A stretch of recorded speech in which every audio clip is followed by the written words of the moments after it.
এই অভিযোগটা বিরোধী দলের তরফ থেকে কংগ্রেস, তৃণমূল কংগ্রেস বা অন্যান্য যে বিরোধী দলগুলো রয়েছে, সমাজবাদী পার্টি থেকে শুরু করে আরও সারা দেশ জুড়ে যে বিজেপি বিরোধী দলগুলো রয়েছে, সিপিএম, বামপন্থী দলগুলো, তারা এই অভিযোগটা কিন্তু বারবার করছে যে দেশে ডিকটেটরশিপ চালাতে চাইছে ভারতীয় জনতা পার্টি।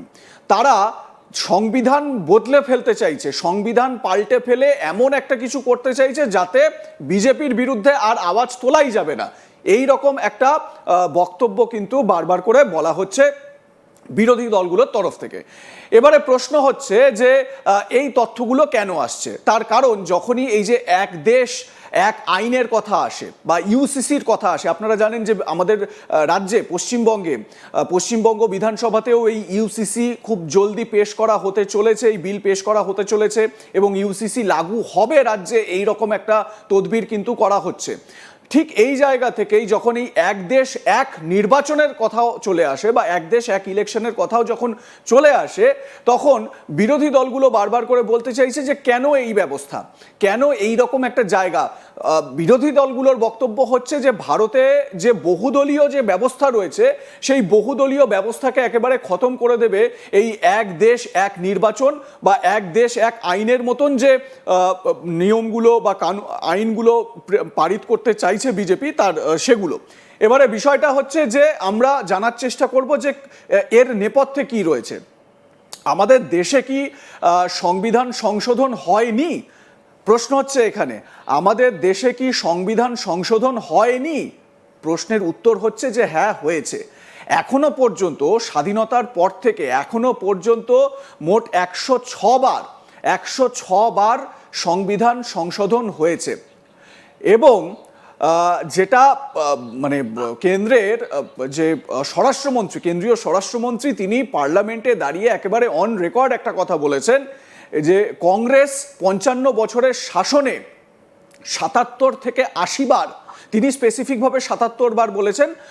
পরবর্তী সময়ে কেন্দ্রীয় মন্ত্রী নীতিন গডকরি তিনি 80 বার বলেছেন। মানে কংগ্রেসের আমলে 77 থেকে 80 বার সংবিধান সংশোধনী হয়েছে। অন্যদিকে বিজেপির সরকারের আমলে, মানে অটল বিহারী বাজপেয়ী থেকে শুরু করে বর্তমানে প্রধানমন্ত্রী নরেন্দ্র মোদীর যে আমল, সেই আমলে 22 বার এই সংশোধনী হয়েছে, সংবিধান সংশোধিত হয়েছে।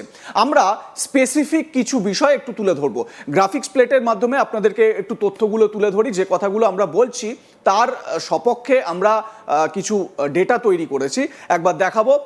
আমাদের দেশে এই যে সংবিধান সংশোধনী যেগুলো হয়েছে, দেখুন ভারতের সংবিধানে মোট 106 বার সংশোধনী আনা হয়েছে। সর্বশেষ 106তম সংশোধনী 2023 সালে পাস হয়, সেটি ছিল নারী শক্তি বন্ধন অধিনিয়ম সংশোধনী। সেটা কি সেটাও আপনাদের বলবো। তারপরে ভারতের সংবিধানে মোট 106 বার সংশোধনী আনা হয়েছে। কংগ্রেসের 55 বছরের শাসনকালে সংবিধানে 77 থেকে 80 বার পরিবর্তন। বিজেপির আমলে ভারতের সংবিধানে মোট 22 বার সংশোধনী আনা হয়েছে। বিজেপির আমলে এখনো পর্যন্ত মোট 22 বার।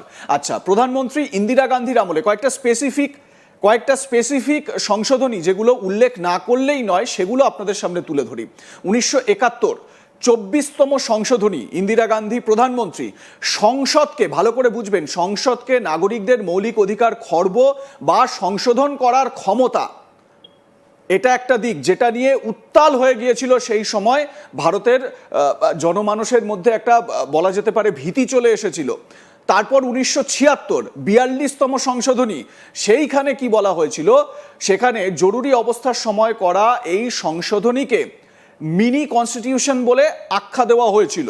মানে কনস্টিটিউশনের মধ্যেও আর একটা কনস্টিটিউশন, মিনি কনস্টিটিউশন। বিরোধীরা সেই বলেই কিন্তু চরম খোঁচা দিতে ছাড়তেন না তৎকালীন প্রধানমন্ত্রীকে। এবারে সংবিধানের প্রস্তাবনায় কি বলা হয়েছিল, সমাজতান্ত্রিক ও ধর্মনিরপেক্ষ, সোশ্যালিস্ট এবং সেকুলার, এই শব্দ দুটি যুক্ত করা হয়েছিল।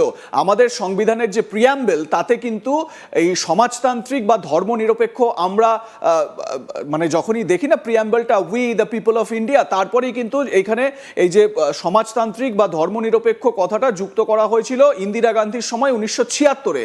এটা সংবিধান প্রণেতারা তারা কিন্তু এর উল্লেখ করে যাননি, এইটা কিন্তু পরিষ্কার বিষয়, এটা বুঝতে হবে। আচ্ছা, এই হচ্ছে গিয়ে দুটো জিনিস। এবারে আমি রাজাগোপাল ধর চক্রবর্তীর কাছে আসব এবং এই বিষয়গুলো নিয়ে আলোচনা করব। আরও অনেক তথ্য আপনাদের দেওয়ার রয়েছে, একটু অপেক্ষা করুন, আপনাদের সামনে সেগুলোও তুলে ধরার চেষ্টা করব। রাজাগোপাল বাবু, এই যে আমি যে কথাগুলো বললাম, যদি কোনো জায়গায় ভুল ত্রুটি থেকে থাকে আপনি সংশোধন করবেন, কিন্তু প্রশ্ন হচ্ছে মানে কংগ্রেস বা বিরোধীরা যে বারবার করে বলছে যে সংবিধান পাল্টে দিতে চাইছে মোদী সরকার, এগুলো চেঞ্জ করে দিতে চাইছে, হিসাব তো দেখাচ্ছে যে কংগ্রেসের শাসনেই সব থেকে বেশি সংবিধান সংশোধন হয়েছে। মানে বদল যদি আনার হয় তাহলে কংগ্রেসই সব থেকে বেশিবার করেছে। হ্যাঁ, দেখুন, মানে সংবিধানের মধ্যেই সংশোধনের ব্যবস্থা আছে। তার মানে সংবিধান যারা প্রণেতা তারা বুঝেছিলেন যে সময়ের সাথে সাথে অনেক কিছু পরিবর্তন করতে হয়। হ্যাঁ, এগুলো তো লাগে। এবং আপনি অনেক ধর্মের মধ্যেই আছে যে সব ধর্ম তার নতুন নতুন ব্যাখ্যা, বিশেষ করে ইসলাম ধর্মে তার ব্যাখ্যা তারা মানে সমাজ যায়, ধর্মের যারা মূল উপাসক আছেন তারাই ব্যাখ্যা করে যাবেন সময় মতন। হ্যাঁ, এটাই হচ্ছে নিয়ম। তার ফলে যেটা ঘটেছে, ভারতীয় সংবিধানে সে ব্যবস্থা আছে সংশোধনের ব্যাপারটা। এবং কংগ্রেস দেখা গেছে যে যারা উদ্যোক্তা ছিল কংগ্রেস ভারতীয় সংবিধানে, তারাই বেশি পরিবর্তন করেছে। অর্থাৎ এখন পরিবর্তন করলে খুবই খারাপ হয়ে যাচ্ছে, আর তারা যখন পরিবর্তন করেছিল সেটা খুব ভালো ছিল। এবং যেখানে আপনি যেটা বারবার বললে, খুব সুন্দরভাবে বললেন যে 71 সালে যে 24তম সংশোধন এবং এমার্জেন্সিতে সময়তে 42তম সংশোধন, এইগুলো আমাদের সংবিধানের যে মূল কাঠামো, মূল ভিত্তি, মূল ভাবনা অনেকটাই পাল্টে দিয়েছে। তো যাই হোক, এইখান থেকে দাঁড়িয়ে এখন যে সংশোধনগুলো আনার চেষ্টা হচ্ছে, এগুলো দেশকে কি করে বিকাশের দিকে নিয়ে যাওয়া যায়।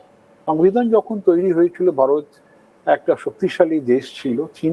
চীনের তখন আমরা সেখানে কোনো দেখিনি, অগ্রগতি দেখিনি। আমাদের থেকে কিছুটা পিছিয়েও ছিল চীন। আজকে চীন আমাদের থেকে কতটা এগিয়ে গেছে। একদমই। এই জায়গায় দাঁড়িয়ে এশিয়ার মধ্যে আমরা একটা বৃহৎ শক্তি ছিলাম, সবাই আমাদের স্বীকার করতো।